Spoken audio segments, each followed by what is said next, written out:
Hello everyone. Now I am going to talk about jet engines, including their construction, working principle, and its types.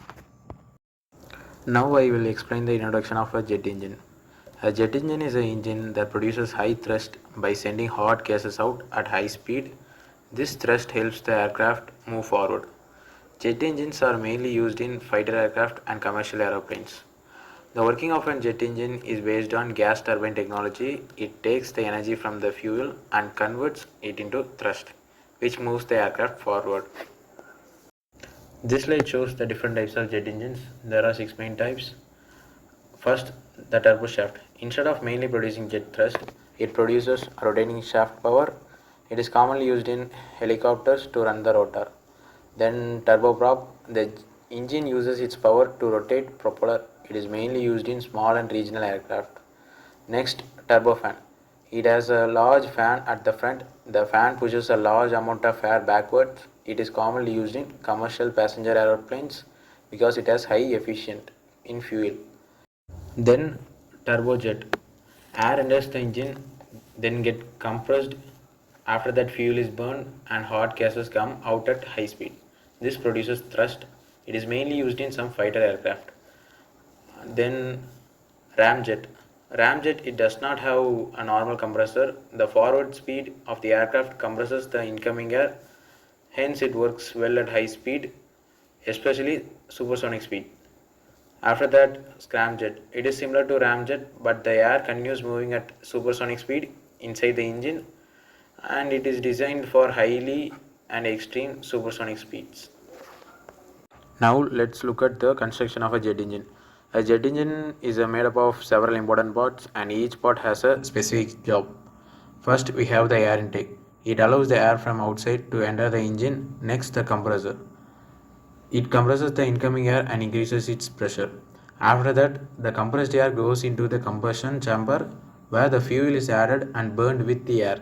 This produces a large amount of hot and high energy gas. Then we have the turbine. The hot gases pass through the turbine and make it rotate. The turbine helps in drive the compressor. Finally, the gases leave through the exhaust nozzle at very high speed.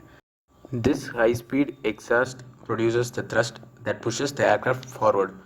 In some military jets, there is also a afterburner, which adds extra fuel to the hot exhaust gas to produce additional thrust. So these are the main parts that work together to make the jet engine to produce thrust.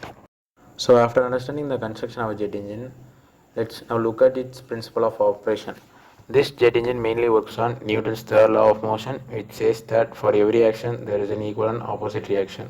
In simple words, when the engine pushes hot gases backward at very high speed, the engine gets a force in forward direction. This forward force is called thrust. Then the engine also works based on Brayton cycle, which describes how air is compressed, then heated by burning fuel. At last, it is expanded to produce useful power and thrust. Now let's see how a jet engine actually works. First, air enters through the intake at the front of the engine. This air then moves into the compressor where its pressure is increased. After compression, the high pressure air enters the combustion chamber. Here the fuel is injected and mixed with compressed air. So in simple terms, the first stage is air enters, gets compressed, and it is mixed with fuel. Now let's continue to see what happens after the mixture is formed.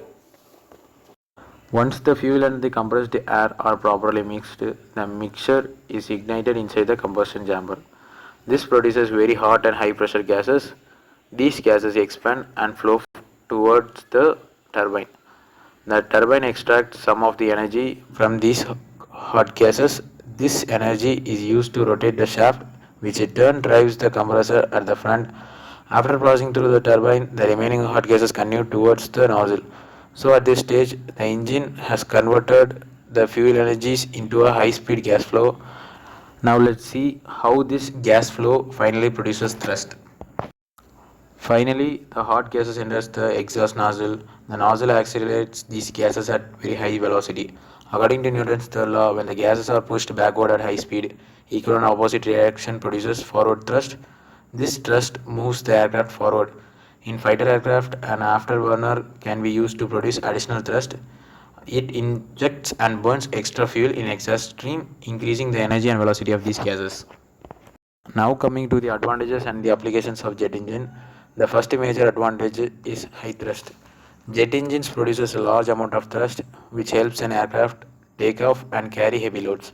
The second advantage is high speed flight. Because jet engines can produce high thrust at high speeds, they are especially useful for fast aircraft such as fighter jets. Another important advantage is they are reliable, so they can operate continuously for long periods when properly maintained. Because of these advantages, jet engines are widely used in fighter jets, airliners, missiles, and unmanned aerial vehicles. Fighter aircraft use them for high speed and high performance flight, while airliners use them for efficient long distance travel. So, overall, jet engines are very important in both military and civil aviation. Finally, to conclude, jet engines can be considered the heart of modern aviation. Continuous improvements in materials, fuel efficiency, and advanced adaptive engine technology will make future aircraft more capable, efficient, and reliable. So, from high speed fighter jets to large passenger aircraft, jet engines will continue to play a major role in future aviation. Thank you.